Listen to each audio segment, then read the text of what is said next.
Or, you and I have had this conversation in the past.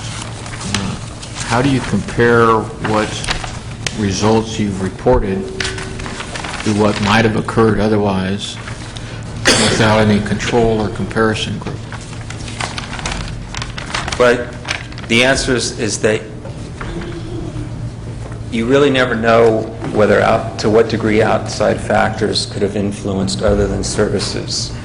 You can employ the best methodology, which we feel we have, and then controlled for those outside characteristics and reduce the probability that those third variables or outside factors would explain changes over time.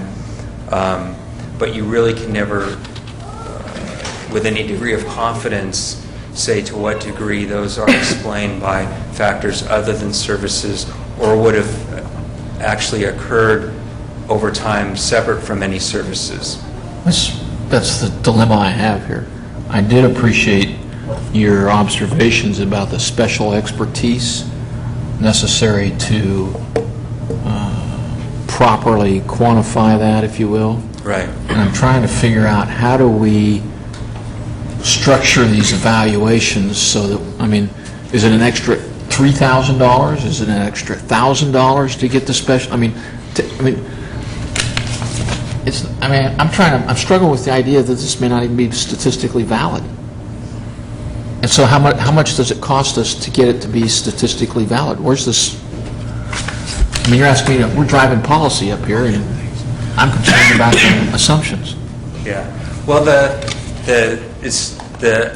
you've used that term before, statistically valid, a number of times, and our evaluation is statistically valid when you look at components of the evaluation, such as our sampling and our sample size and the methodology that we use to analyze the data and our recruitment rate. So the methodology that we used is statistically valid.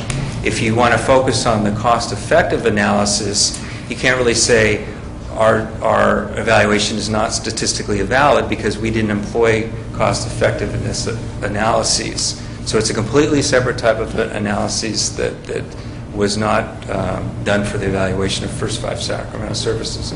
So the question in terms of how much that costs, that's outside of my expertise, and I don't know what would be involved in that.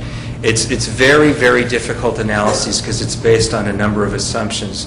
For example, with breastfeeding, you would have to calculate what is the probability for our sample that one of our members of the population would go on and get ovarian cancer, and then what is the reduction based on the breastfeeding, and what would be the cost of treating that ovarian cancer, and then would it be public funds or private funds?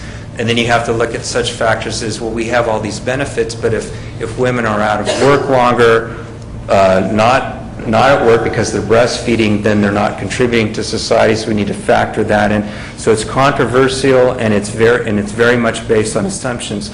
Those that know how to do it well, and those are the best one to answer the question in terms of how much it would cost. Well, I actually appreciate the contradictions you pointed out.